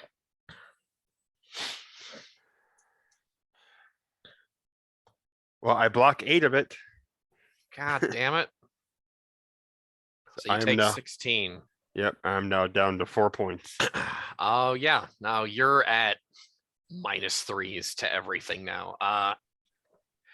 And serious wounds. That is your turn there. Halther. This is a bloodbath. I am Uh, thinking I am about to do something that we have not seen in the game as of yet. Oh, good. This is I- the entire purpose of playtesting. What are you doing? I am spending a fate point to deliver a great blow. Oh, So, yes. so my intention, Yes. Okay. Okay. if it is possible to do this, and this will Pretty be very sure it much is, up to but tell me. So as he delivers the great blow, he wants to actually knock his opponent basically towards the other two. Well, Whether he they're actually kills him or not. but- they are in two separate edges. So Yeah. pick one. You're not going to hit Okay, both. Ukion's opponent. So it's the Okay. idea is the idea he's going to knock him over there, and then he's going to sort of retreat as well. Okay. So now, question with that, because it doesn't actually say this. Do I have to roll an attack roll for that, or does a fate point automatically allow me to hit with this? Mm, Because it is a non. It does. It is a My- resource that does res- not my refresh. response is rules as written, because fate points are so damn potent. It's an automatically a successful attack. Yeah, 'cause it says a I'm fate not point based touching on- it. Yeah. But Mhm. the blow deals double damage and the weapon is Mhm. destroyed. Yes. All right. So, All right. okay. All right. Let's see what we can roll here. End Oh, of blood letter. not fat die. Gonna Fat do- die. We want Not- fat die. Thick. Not that die. Three. I am going to roll the 8, 6. So 2 8s is 6. So that would be 16, 22 plus his damage bonus. 22 plus 7. 27. So 22 plus 7. That's 29. Ah. So he is going to deal with that blow. Let's see, 58 points of damage. Ooh. Okay. This Nice. might kill him. Okay.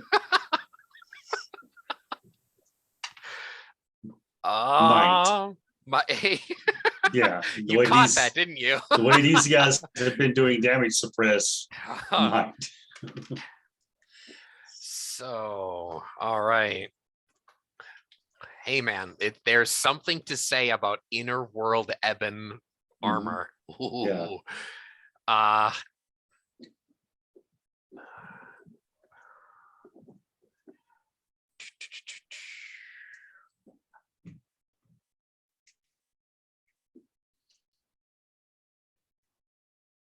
so how many points? 50, what? It was 58 points of damage. Ooh. Actually, god damn, of course it does. This it's actually really cool, Keith, because these guys have a respectively a 36, a 32, and a 31. This guy actually has 32 points of vitality. and you've done 32 on the dot. Okay. So that comes down, Nice. and you quite literally break every bone in his fucking body. Okay. Yeah, his armor Mhm. took a lot. However, Yeah. it was the concussive force, as you could probably, like in an X-ray machine, see him as he picks himself back up in a stance to actually counterattack. Just wham, like being run over by a fucking semi. And you may describe the rest. So as he basically is as out there at this point, he sees Ukion go down. He sees Beryl try to reach him and his blade come down on him, and him obviously look as if he's about to go down. And he just screams out to Carnage. And he just basically calls on her to guide his blow, swings with all of his might, regardless of the fact that he's been choking up on the haft of Bloodletter. He actually lets his hand slide to the bottom and swings. And miracle of miracles, he has just enough room to get that club around, hits this guy on one side. His head actually snaps across, and you actually hear the sound of his neck breaking as the concussive force takes him and hurls him across the room. Hopefully, at least in the intent of this thing is for the body to at least foul the pursuit of their attackers or their defenders, I guess, of the room. Of course, in the same process, literally Bloodletter lets out a heart-rending crack as that seasoned log actually splits. Doesn't actually come apart like shatter, but a crack forms from tip almost all the way down to the haft, down the middle of it, and one of the bands actually springs loose as the concussive force literally split it down the middle. And with him moving him out of the way, he is going to basically drop the weapon, step back, grab the other two, and if possible, get out of the room. So, All right. I will. I'll let you do that. okay. Yeah. You can. I mean, if you're discarding your weapon, you have two free hands. Yeah. And with that corpse, that heavily armored corpse flying by, the swordsman actually sees this, and almost with you don't see it under that helmet, but you can just like, damn, he fucking flies by, steps back as this corpse just tumbles, cartwheels by. Is there a chance of a persuade check for intimidation for that, just to make him hesitate? He's already hesitating. I'm not gonna take the roll, but he probably, well, he's hesitating. Is it from fear, or is it from awe, or is it from respect? You don't know. Don't know. He's just hesitating. Okay. Okay. Yeah, you you can grab your companions and haul them out through the door. That's okay. That will be what I will do then. And what I will tell you, when you discard Bloodletter, a fairy actually falls out of the crack. A red glowing fae, a dead one about the size of a human's hand, like Tinkerbell size, dies there on the floor, the stone flags, and that red glow flickers and dies. How do you very badly injured gentlemen wish to proceed? Run. He's literally run. I guess Healthy has grabbed a hold of us both. Yep. So there's not much I can do aside from try and not pass out, and hopefully at some stage, if he should drop us, try and help him run or help us escape. Yeah. But at this stage, I'm being carried by a 9-foot tall ogre. There's not much I can do at this stage. For the sake of the scene, we will reconvene Skyside, which it's late in the afternoon, caked with mud, dust, blood, and gore. You guys are out there on the lakeside with the tomb entrance behind you. And you've just left the 2 remaining combatants in there. The floor is yours. Halthier is probably on his hands and knees, disgorging anything he happens to still have in his stomach at the edge of the water. Because that running that far with 2 people under his arms probably was not a literally fear-fueled, adrenaline-fueled fear. As adrenaline starts to come down, he'll probably get pretty violently ill. Not to mention the fact of the wounds and such that he has. None of us are really doing great, but he's basically just over there racked with this, emotion and physical strain. Yeah, your nerves are going to be pretty frayed with the supernatural as well as the nightmarish enemy. This is more than most Doti warriors could probably take. Barely Let's go getting for up to my- soliloquies. Hey, Jono, you want to take us away on soliloquies? We'll go around the table. Sure. So as I get up to my feet, my boots catching droplets of my own blood as I try and do my best to keep as much of me inside me as possible and not leave it everywhere around. I look across the water and feel such tremendous, just almost peace. The dull haziness, I think I'm dead, honestly. I think we've all died for a second. We've found ourselves on the shores of this strange land, the sea of the dead, perhaps. Then slowly it's like close and open my eyes again. Just the single this bit of energy I have left. I see Halthea and I see Beryl, and we're moving, but we're almost done. I get up to my feet and I don't have my pole arm anymore to lean on even.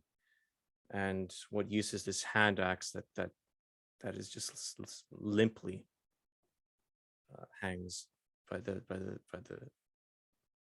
edge of my fingertips on my left hand. My right is almost useless now. I look across the lake before I begin to stumble towards the others. We have to go back to the horses. We have to go back to the camp, to the thicket. We have to get some rest. We have to regroup, get help. The primordials are far more dangerous than we had thought. Witches among their ranks, blasting us with their devil magics. It's no use to die here. We have to come back. We tried, but we failed. But we are alive for now. That's enough rolling into these dark tombs. We need to come up with a better plan. We cannot fight on equal terms. Summon us. Silmanos. Just go make sure Silmanos is. I need to go make sure Silmanos is okay.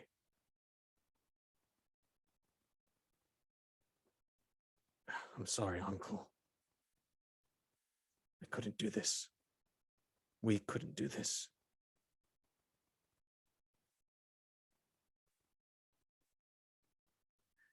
As I shout, well, not shout, but raise my voice, it's hoarse and it's husky and it's gravelly and it's almost has a wheeze to it.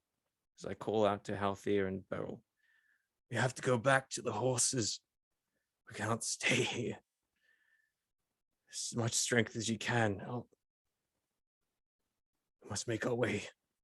And as I point towards the far side of the lake, we have but one final march. Let us go. Come. That's it.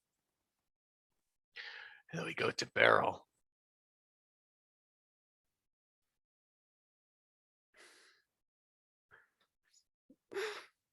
Barrel.exe is barely holding on right now.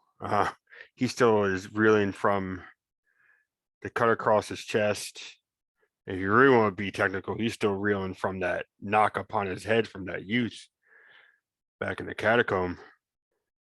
And then wherever that last hit took him, I assume somewhere in the chest as well, if not upside the head. As they get carried out by Halthir, and it's all just a blur of shapes and blood and noise, and they get sat down, and he actually comes to grip with the fact of, all right, I'm not dead yet. He doesn't hear the others speaking at the moment. Like, it's not that his ears are ringing, it's just that almost like his hearing has shut off. He's stuck in his own head for the moment. And then in like that weird crystal clear moment of clarity, he feels the blood trickling down his chest, and it kind of snaps him back to where they are. And what he does, the only thing he can think to do at that point is to actually tear off any fabric he has. He's not going to tear the sash. Yes, he's almost dead, but he's not going to tear off the sash. He lucky has enough brain power to not do that. But he'll tear off pieces of his tunics or his trousers, and he will try to wrap what wounds of his own he can. And about that time is when he would hear Ukian talking about, we need to get back to the horses. We need to get out of here. And he'll kind of half stumble, half crawl over to Ukian, and see the grievous wounds that his friend has. And he will actually attempt, probably fail at it, but he will attempt to wrap or tourniquet the worst of the wounds, just because he knows, in what little he does know, he knows that they're going to bleed out if they don't get something done. And that's kind of where he's going to be concentrating on, is just trying to get us in shape enough to walk out of here and hopefully not have those red-skinned bastards come after them. Halthir. Halthir's mind is obsessed with darkness. Darkness and running through narrow corridors, running up narrow stairways. Ukiah under one arm, Beryl under the other, just with the sense that he has to hang on. He can't lose any more. The fear that was driving him out of that place was mindless. He was almost on autopilot. There was no thought to the pattern that he took to get out. It's only by a miracle that he made it out of the place without finding some blind corner or or wind up going deeper into the place. And when he saw light, it was a blessed release.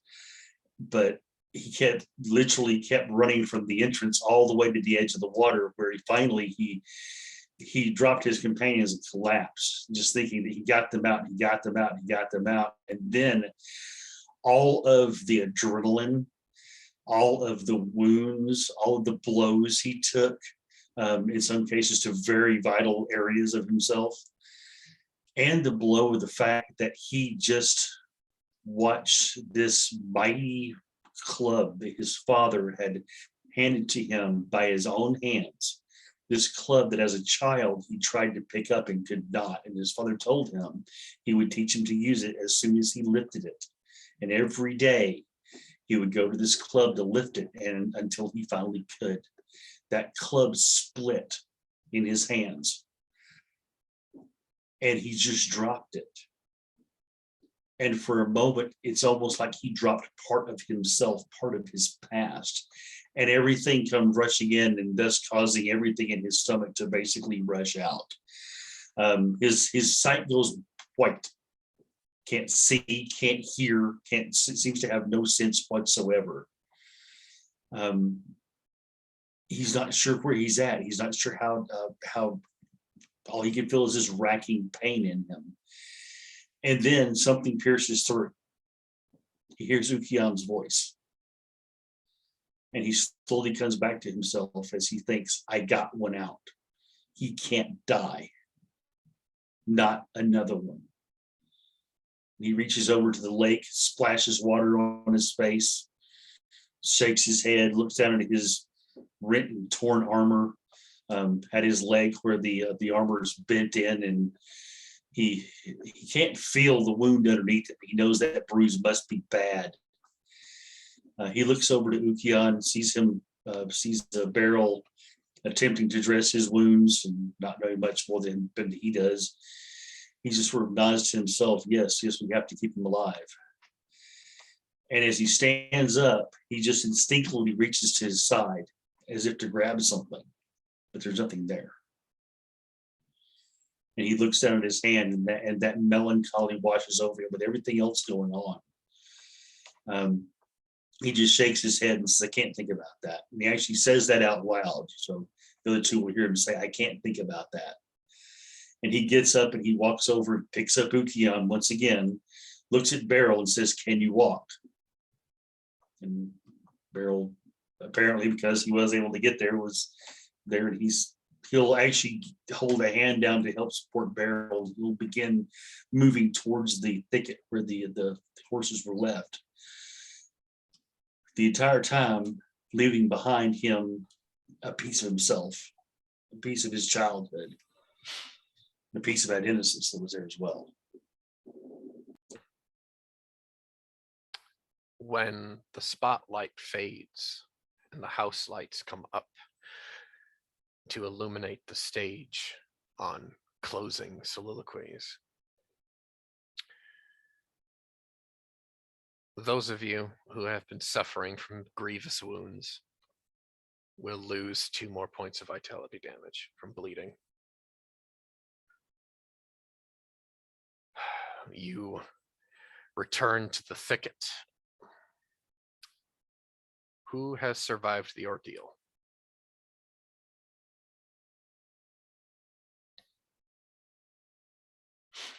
Got 2 left. All right. Ukion dies in Halthir's arms. With that, Ukion, I would like for you to continue your soliloquy in your last moments. Please be Have you as seen my message? vivid as I did. You're Okay. still dead.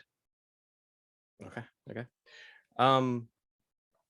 Only you know Yeah. that you're still alive. Doesn't matter. It doesn't. Right.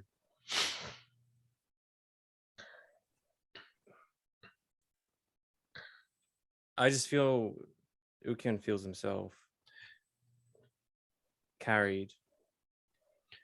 He remembers his attempting to walk towards the thicket on his own 2 legs before he feels the world kind of flip upside down and not knowing what that is. And understanding that he's just been picked up as he's carried. He sees the water, the lake. He sees the afternoon sky, the haze of perhaps dusk in the sky. It's beautiful. And that's the only thing he can think of as he drifts to sleep. Well, Halthir, you've lost another companion. This one, however, dies in your arms. As healthier at first, he looks down and realizes that Ukian isn't breathing. He won't admit to himself that Ukian's not breathing. He'll keep going. He'll keep going till he gets him to the campsite in the thicket there where the horses are. We'll reconnoiter to the thicket. So Okay. this is your scene. So he actually will lay Ukian down just for a moment, and he'll go over to where Ukian's gear is. He'll take out the bedroll, lay it out next to Silmanos, to the body there, and he'll pick Ukian up, lay him on his bedroll, position his hands so he's comfortable. The entire time he's muttering under his breath how he has to make him comfortable. He can't be uncomfortable laying on the hard ground like that. It must be very cold. And he covers him up, almost as if he's covering a small child up. He stands up, looks down at the face of Ukian, and just stares at the body that lies there, and looks over to Selmanos and looks up and sees Beryl, and Beryl sees just two huge liquid pools of grief in his face that are his eyes. And he just shakes his head. He says, "I can't lose another one." And he goes, he sits down and begins gathering the stuff for a fire. And he says, if I can get him warm, he'll be fine. He'll be fine. And he uses every bit of every ounce of. Well, he actually doesn't do it very well. I'm gonna pause us right here. Okay. You're gonna stop what you're doing and make a fire. No, his whole thing is he puts Ukian down on the bedroll. Right. Covers him up. Right. And then he's literally sitting there with this. Yeah, he has this look of grief in his eyes he's basically not admitting to himself that Ukian's dead. Right. Ukian, I have to get him warm. If I get him warm, he'll be fine. I have to build a fire to get him warm. He's not thinking logically about, if I build a fire, the bad guys know where I'm at. So it might. Okay. I understand that we're role playing and we're doing this, but I know. Never mind. But if you do that, you take the time to build a fire, you will also bleed to death. Okay. I mean, he has. So he has no way to stop it. I know. I wanna make sure everyone is on the same page and finish your soliloquy and then lead into that. So it said, so he goes to build his fire, and he also has no wild doors, so he fails miserably. And he'll just, at that point, he'll look over at Beryl as if he's just begging for help of some type. And at that point, slumps over. Okay. I'm gonna do something as Halthir's scene is ending. You have two visitors in your thicket. One of them with a long wrapped up package of burlap under one arm. That I'm not gonna pull punches here, guys. It's the two primordials from the crypt have followed you out. And the last thing that Halthier sees before he knows nothing is the primordial that was in deadly combat with Beryl speaks to you in your own tongue, the language of ogres, and he simply states, "Your people in my travels made better companions than they did slaves, as everything went black." Beryl is left in the presence of these two bloody, these wine red, ebon clad monoliths.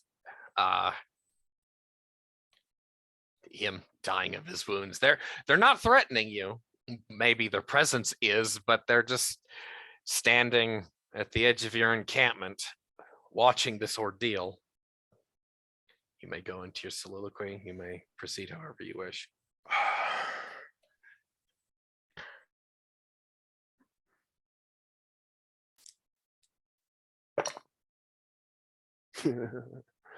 Okay.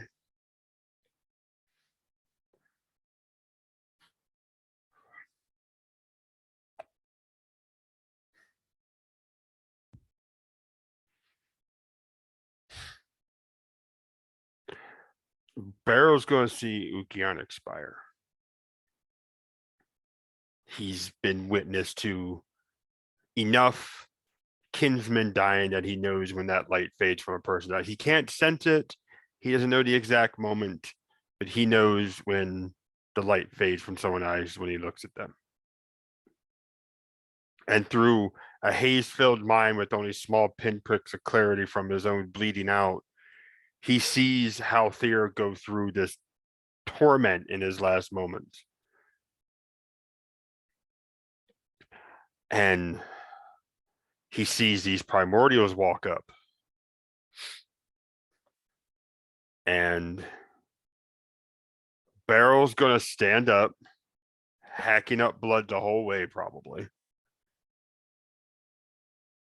And as he hears the one, essentially to him, talk down to Halthier, with essentially his last few breaths and steps, he's going to attempt to go after him one last time. Probably won't even make it to the man's feet, but he will go down with his fist in the dirt. Well, as this is playing out, you will probably lose one more point of vitality. I don't know where that puts you. One. But you can get to him. Okay, you can attempt to attack him, but I don't know if you're gonna land. I probably won't, but you know what? I'm going to use my last fate point. Actually, is it possible to use my last fate point to grant a great blow as he's dying? Are you gonna break your hand? He has his knuckles on, and he's gonna die. He knows he's dying. If he fractures his hand, then so be it. But he's gonna leave a mark on this son of a bitch. If it can't be done because he's that close to death, then it can't be done. I'm simply asking for thematic purposes. Go for it. That's fine. It wasn't necessarily a mocking or talking down tone. It was a low, well-modulated voice in a language that you know to be Halthier's. Right. But the fact that I don't know it and he's still talking down to him, it's just in Barrow's mind, he's for all Barrow know, it could have been a taunt because Halthier just died in front of the man. Right. So that's why Barrow's between that and the fact that he, it's still an enemy and, well, he's going to die. You might as well go down in a blaze of glory, I guess. So what do you want me to do for that? You spend a fate point and basically roll damage.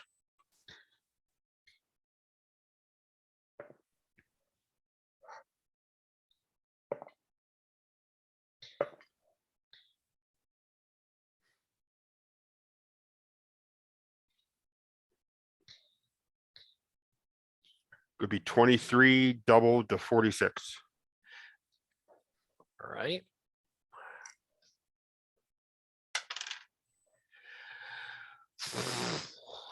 All right.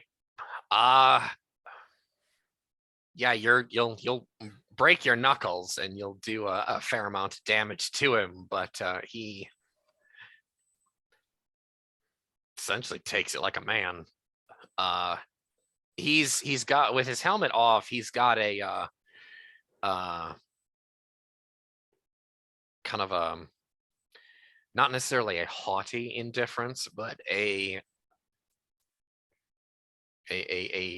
sorrowful indifference, like, well, that's a waste. But what he's going to survive the attempt, but you will obviously die there. And with that, you may do Barrel's closing soliloquy. Well, not really a whole lot to it what I said. So yeah, essentially, he would stumble toward this man, attempt one last swing. I assume probably hit some center mass like he has been hitting them. So Barrel's last sound he would hear is that steel drum like ringing. And I assume basically he would go full bore. The knuckles, the implement would break on his hand. And if we had an x-ray machine in real time, we would probably see every single bone up to his wrists effectively shatter. And let's see if surprisingly, he will not scream out in that last bit of agony, but he will effectively go down to this man's feet, hurling up blood as the light fades from his own eyes. And everything falls to black. What Ahum will do is, as you crumple there with a gauntleted hand, he kind of like grab you by the scruff, or not the scruff, but the collar of your shirt. And again, you're not hearing much, but you do see his lips move, and he actually does reach up to shut your eyes. And with that scene closing, the stage curtains close.